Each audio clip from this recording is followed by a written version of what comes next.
Gorilla Tag videos out there, but most of them barely get any views. And since I get asked all the time how I've gotten millions of views from Gorilla Tag, today I'm going to teach you the best way to get views on your videos and completely blow up your channel. And if you use all of these tips, you will go viral. Starting with the idea. Now, the idea is the most important part of a YouTube video because you can have the best video and the best thumbnail in the world, but if the idea isn't interesting, the video will flop. So how do you get these viral ideas that will actually get you views? Well, one way to do that is by having a completely original idea that would appeal to millions of people. But nowadays, especially in Gorilla Tag content, original ideas are really hard to come up with because almost everything has been done. So I'll show you a little secret that many huge creators are using to get their video ideas. Take a look at this video by Elliot or this video by Be Prepared. Something they both have in common is that the ideas are inspired by popular topics outside of Gorilla Tag. Elliot's video is inspired by the Dream Manhunts, and Be Prepared's videos are inspired by the Minecraft horror videos. And if you look closely, many big creators are using this format of taking bigger ideas from other people and bringing them into Gorilla Tag. So am I saying to just completely steal other people's content for your own personal gain? Yeah, no, don't do that. I'm just saying if you can't think of any original ideas, then take inspiration from other videos outside of the Gorilla Tag content sphere. I actually blew up an entire channel just from taking the concept of singing and implementing it into Gorilla Tag. Because at the time, there were barely any songs about Gorilla Tag, so I just put on some goofy voice like this, made a garbage song, and somehow it's almost at 1 million views right now. Which just goes to show that the idea behind a video is everything. But once you have an idea, how do you actually make it real? Well, you do that by recording. So recording is... What happened to my hat? What the heck? So recording is done a few different ways. The best way to record videos right now is through the camera that Gorilla Tag just added to the game. All you gotta do is reach out and grab it off of this little pedestal thing, and boom, look at that, I'm in the camera, except my mouth is not moving. Okay, whatever, who cares? So on this camera, there's a bunch of options. Like, you can change the FOV, you can make it look a lot smoother, you can go from first person to third person to selfie mode. It's super customizable. And if you actually want to see the video in Oculus, all you have to do is hit stop recording, and then you go into your files media, and then it should be there. And if you're playing on Steam, all you gotta do is just follow the path that it says once you finish recording. But now that you know how to record your videos using a camera mod, how do you actually record them like all the YouTubers do? The most popular way to record your video is just like the classic way where you hop on Gorilla Tag and just go like, "Hey guys, it's me, Harrius Armpitius III, back with another video." And then you just record everything in one take and call it a day. This is what a lot of big YouTubers do, and it actually works out pretty well. Doing these types of recordings are really good for people who are just naturally funny and entertaining on camera. But personally, I don't do those types of recordings because sometimes my videos can get really big, and it would be impossible to do all of it in one take. So normally what I do is I script out all of the points and like camera angles and just all the stuff that I really need before I record something. I hop into Gorilla Tag, record it, and then edit it down. And I pretty much just do that over and over and over until eventually the video is finished. But both of these recording formats work really well for YouTube videos, and I highly recommend experimenting with both styles and see which one works best for you. So once you've recorded the video, how do you get people to click on it? Well, you do that by making a thumbnail, the little picture in front of every video you see. Thumbnails.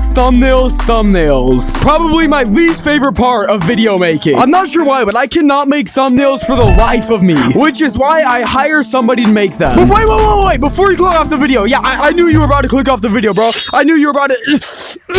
Oh, shoot. Oh, my bad. But just because I don't know how to make thumbnails doesn't mean that I don't know how to design them well. So I'll tell you how to do that real quick. So listen, because Gorilla Tag's audience is pretty young, you need to have your thumbnail be as simple as possible with it still being high quality. And make sure everything makes sense. If you look at a video by Mr. Beast or Ryan J. you'll probably understand exactly what the video is about just from taking a quick glance at the thumbnail. And you should try to achieve this with every thumbnail you make. I would say to limit the objects in your thumbnail to 3 or maybe even 2 if you can. Here in this thumbnail I designed, you can see 3 things: my gorilla, the phone, and the text that says fake, with all of the colors contrasting pretty nice. Now you don't want to overcrowd your thumbnails either, because if someone has to spend more than 2 seconds thinking about your thumbnails to understand what it's about, you're doing something wrong. Thumbnails also need to make people feel something so interesting that they have to click. Whether it be humor or something scary, you need something on the thumbnail that will invoke a feeling in the viewer and make them feel like they are missing out on a lot if they don't watch your video. So once you have a completely finished design for your thumbnail, how exactly do you make it? I see so many people just take a screenshot from Gorilla Tag, add some text and a poorly photoshopped gorilla in the frame, and post it just like that, but that's not gonna cut it anymore. Nowadays, the best way to make Gorilla Tag thumbnails is through a 3D software called Blender. It's much easier easier to make a better looking thumbnail with this because you can easily add or change anything you want around your gorilla, and you can model the gorilla however you want it to be. Now, since I'm personally really bad at Blender, I just pay someone to make my thumbnails for me in it. But if you can't afford to pay someone, I would just suggest to learn the basics of Blender because it's completely free and it's not that complicated. And if you don't have a computer to use Blender on, that's completely fine because you don't really need it. It just looks a little bit better. You can still use some photo editing app on your phone or just anything that will actually let you make an image. Just make sure that doesn't look too bland and that it follows all of the rules that I said earlier. But in terms of thumbnails, that's pretty much all I gotta say. But just a disclaimer, remember thumbnails are not my strong spot, so I'd recommend doing some research outside of this video on how to make good thumbnails. Once someone clicks on your video, how do you make sure they watch the full thing? Well, you do that by video editing. So this is where the video is going to get juicy. Editing is what I'm best at overall for YouTube, and it's what I get asked about all the time. So before we talk about editing, I need to introduce you to this amazing thing called retention. Retention is just a fancy word for how long people are watching your videos for, and you have a graph in your YouTube dashboard that shows you exactly when people are watching your video and exactly when they click off.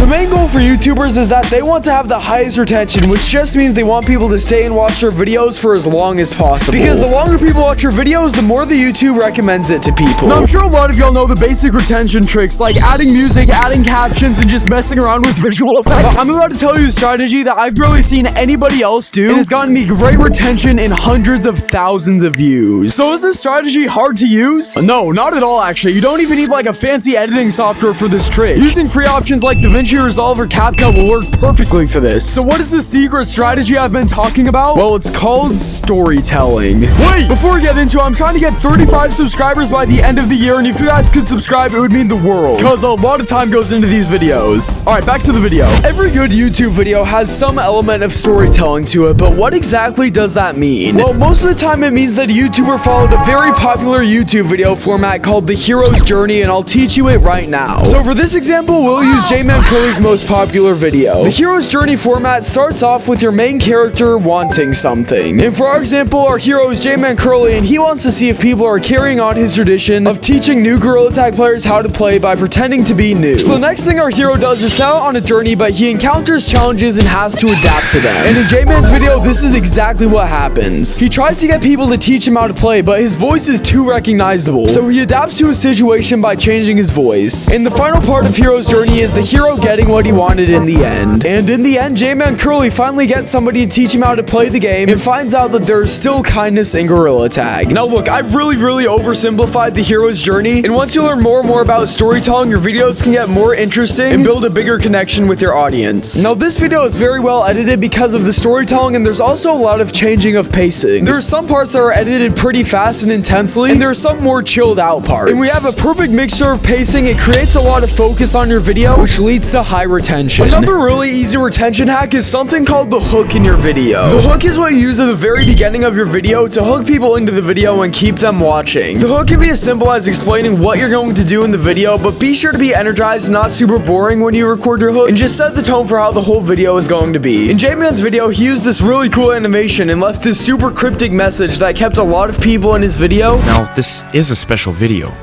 Unfortunately, it has a sinister twist.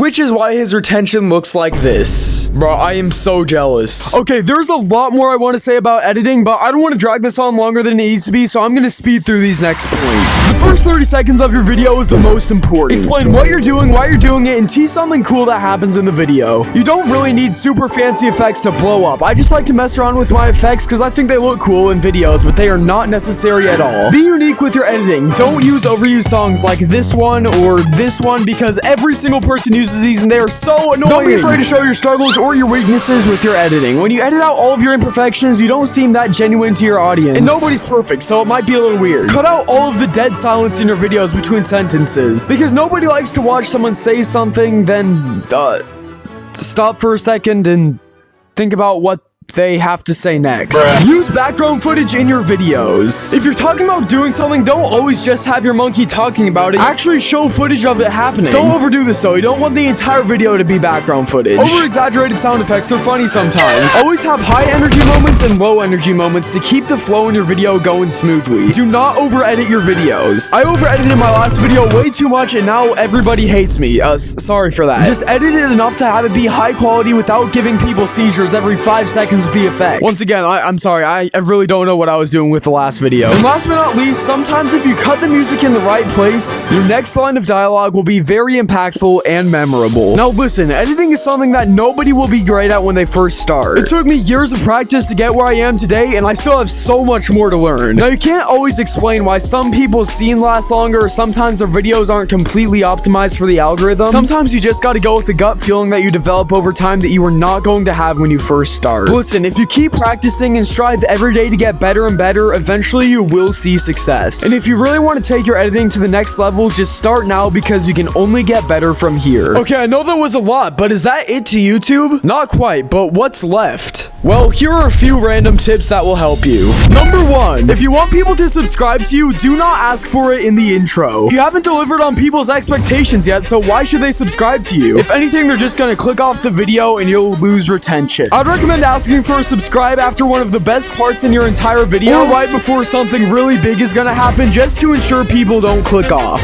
Number 2, it doesn't matter if you're a small channel or not. If the video is good, it's gonna get views, and it's as simple as that. So I'm sorry to break it to you, but if you're not getting a lot of views on the video, you just need to put more time and effort into the video and make it as good as it possibly can be. Because the better the video, the better chance it has of getting pushed out to more people. Number 3, stick to one main thing on your channel. If you're uploading Gorilla Tag content, don't upload a Minecraft video or Roblox or Fortnite video the next day. You gotta stick with the content that your subscribers are subscribing for. That'd be like if I showed up to McDonald's asking for a Big Mac and then they hand me a burrito from Chipotle. You should post content from other types of games until you already have a very dedicated audience and you have a lot of subscribers. Number 4, improve with every video. Your videos always need to get better with something, otherwise you're never going to grow. So if you spend little time on a thumbnail for one video, for the next video just spend more time on it. So just try to make it as good as it can possibly be. And finally, it's time for the most important tip of this entire video. Number 5, be patient. Look, a lot of y'all have seen me get channels to thousands of subs very fast, but what you guys didn't see is the 4 years of hard work, failing in hundreds upon hundreds of videos that I posted to get here. YouTube is not an easy game to play, and you're not going to see success right off the bat. But eventually, if you post a bunch of videos and improve, and you're able to take criticism well, you will blow up at some point. And yes, there's going to be really hard times. There's going to be times when you put your entire heart and soul into videos that are going to flop. It's happened to all of us. But eventually, one day, it will be worth it. Also, feel free to ask me anything you want about YouTube in the comments. I'll try my best to respond. Please click on the video on screen. I spent so much time on it, and it's fire, I promise.